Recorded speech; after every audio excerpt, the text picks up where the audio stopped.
Hello again, everybody. This is Dan Clouser, and welcome back to the Journey of My Mother's Son podcast. Today, Sandy and I are going to talk more about our travels throughout the state of Colorado. When we left off, we were leaving the Great Sand Dunes and on our way to Durango, where we spent 8 days in Durango at my cousin Becky's house and did all kinds of really cool stuff. My cousin Jim and his wife Patty came down to see us from Idaho, which was a really cool little It was a nice get addition together. to our visit. Um, Very nice get together.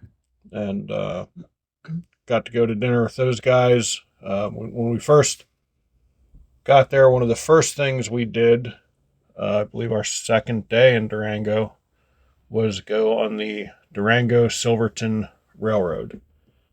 Steam train ride. Yeah, which was So 3.5 hours up and 2 hours free time, and then about 3.5 hours back. Not quite. Yeah, it was very cool. We saw a bear on the way up. From a distance, unfortunately, kind of. For climbing up the mountain, he was making good time going up the mountain. It was pretty cool. Silverton was a cool little town, an old mining town. At this point, basically just a big tourist attraction. But it was amazing views. Yeah. We're going around I guess you want to call it the mountain, but it was on the edge. If you look down, it was straight down to the river below, but it was beautiful, and the water was blue and clear. Stopped a couple times in the train to refill the water. We were up toward the front, right behind the engine, so we could kind of get a really good look at how that was happening, which is pretty cool. Again, just kind of traveling back in time and understanding how they made those things work back then, and just to think of the difference in technology between now and then. I mean, that trip I think is like 40 some miles, but yet three and a half hours to get there. So when you think about, like,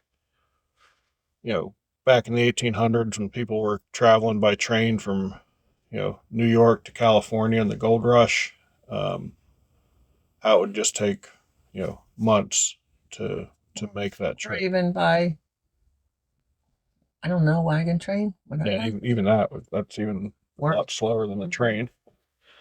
So it was cool. I said Silverton's a cool little town, and the train is it's a huge attraction for Durango. And we got our tickets about a week in advance, and Most of it was sold out. yeah, I believe. we were basically got on to the last car that we could get into at that point.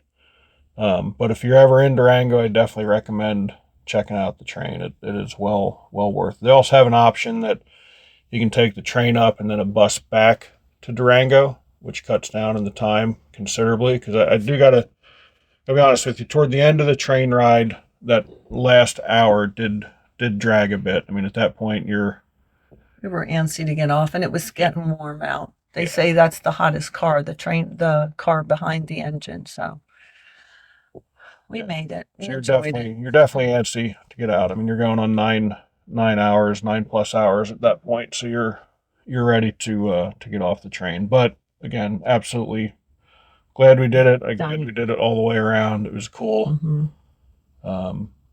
And then one of the days, you and your cousin-in-law,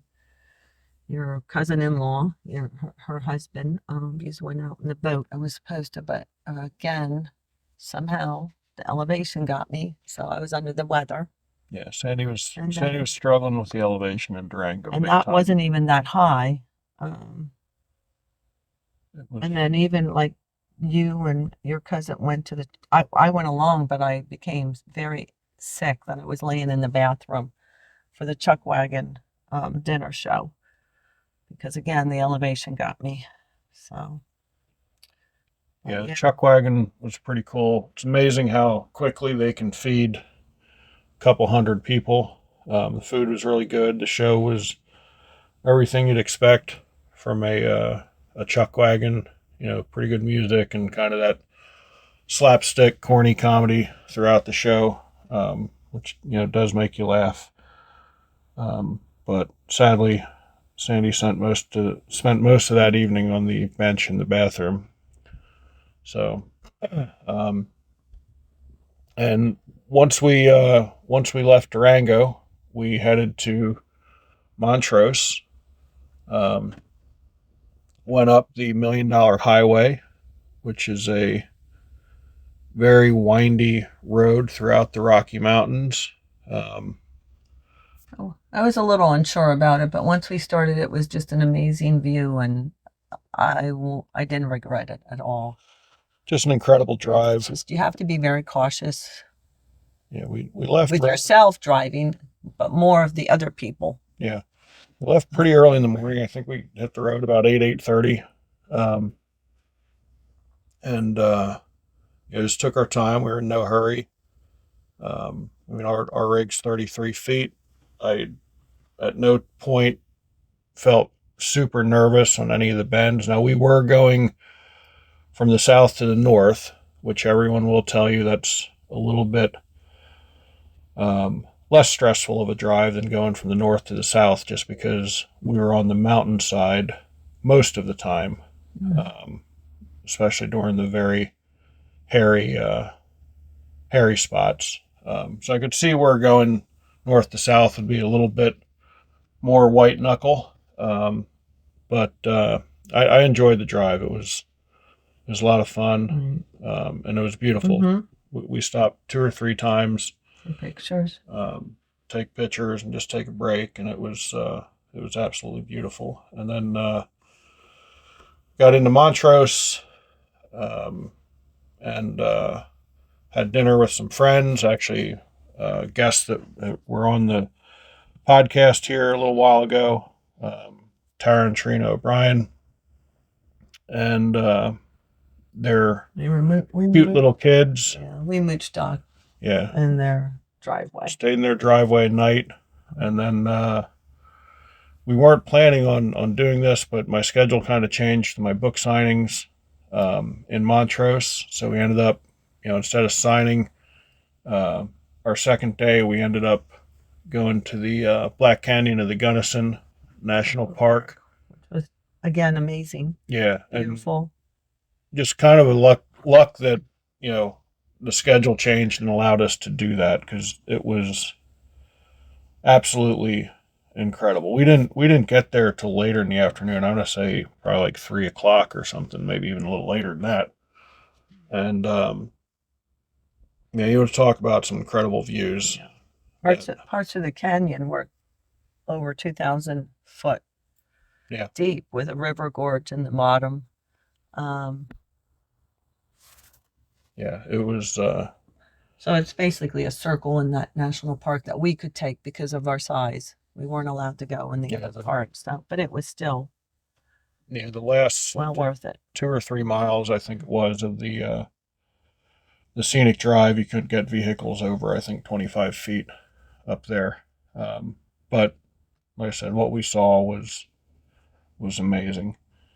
And then we just stayed at the KOA that night and headed up into Grand Junction the next day to do some book signings there. Prior to that, another cousin of Dan's had suggested that if we had time, the Colorado National Monument. So we went there also. Yeah, that was in Grand Junction, just outside of Grand Junction, west of Grand Junction. That was super cool too. The highest point was not quite 60, well, a little over 6,400 feet. So it was just beautiful, every turn. Yeah, so we did that whole drive in the RV, which was pretty awesome. And other than that, our time in Grand Junction was pretty short. It was just book signings. I'm glad we were able to get in those two to work in the monument. And then it was I don't remember if it was a Bass Pro or a Cabela's. I think it was a Cabela's. We stayed in the parking lot, and you got to go in and explore and meet some people. And then we headed to Rifle Gap State Park. Yeah, so The next couple days were pretty awesome. Um, Rifle Gap State Park first. We were there for 2 nights. Nice little campground right on the reservoir, right on the lake. Hiked a couple days. Deer would Right come down in the backyard evening, literally, campground. 10, 20 feet from where we were making dinner, which was pretty cool. And then we went up to Rifle Falls State Park, which is a much smaller campground, And it's only a couple, 13 sites. I don't know, miles away. Yeah, It's it's not only, far. I would say, less than 10 miles from Rifle Gap State Park to Rifle Falls State Park. But obviously, with only 13 spaces at Rifle Falls, it's tough to get in. So we could only get in there one night. Um, but I'm glad we were able to do both parks because it was very cool. And the falls at Rifle Falls are just They're 70-foot high. incredible. And then they had caves behind the fall that you could kind of explore with a flashlight. We did go in somewhat of them.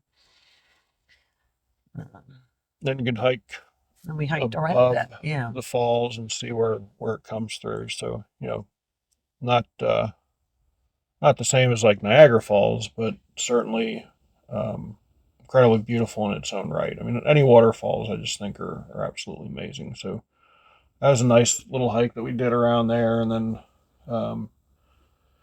dinner on the fire. And so we were only there one night, and the next day we headed down to Glenwood Springs and um, did some of the hot springs there. Yeah, we actually, that was, I recommend that to anyone and everyone that can do it. That's in the area. Yeah. What was the name of that hot springs? The pools we went to. As far as the Iron Mountain Hot Spring? Yeah. Yeah. We had, for our price, I think we paid what, 43 a person? And we could go in any of their hot springs from 12, our time slot. You get a time slot you get to choose, and ours was from 12 to 3, so it was 3 hours, and we could soak in all types of hot mineral springs.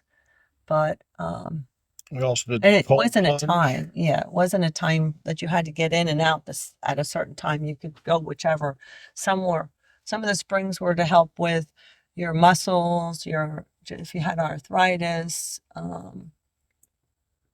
What else? There was so many different things. Digestive. Yeah, the digestive side. Each of the springs, there's a little sign there as to what country it was inspired from and what health benefits it had. And then we also did the cold plunge, which when we first got there, Sandy said there's no way she was going to do that. And as it turned out, she actually ended up doing it more than I did. She did it 3 times. I did it twice. I think. I want to jump back though. The hot springs, the temperature ranged from 92 degrees to 108 degree, and I think you did the 108. I might have done the 106 at the time. So, and then the cold springs. Yeah, cold springs are pretty cool. I think they're 54 degrees. 55 I had written down on my journal, so I don't know. And I did, yeah. I went under the last 2 times, I believe.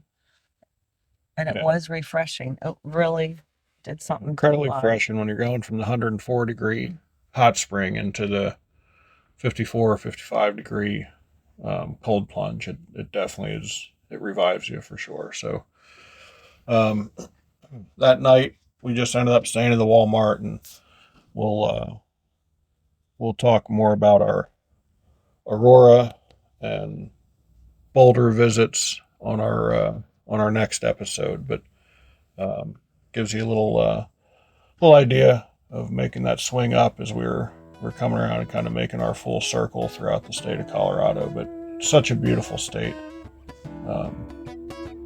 Everything about it is quite amazing. You just kind of have to drink lots of fluid for high altitude, and then we find out later you have to eat a high carb diet, which that was almost at the end of the areas we were in. So, but we still did it. So we'll talk more about Aurora, Boulder, and Fort Collins in our next episode. And Until then, be sure to check out my other podcasts and blogs at journeymymotherson.com. While you're there, pick up a copy of one of my books and be safe.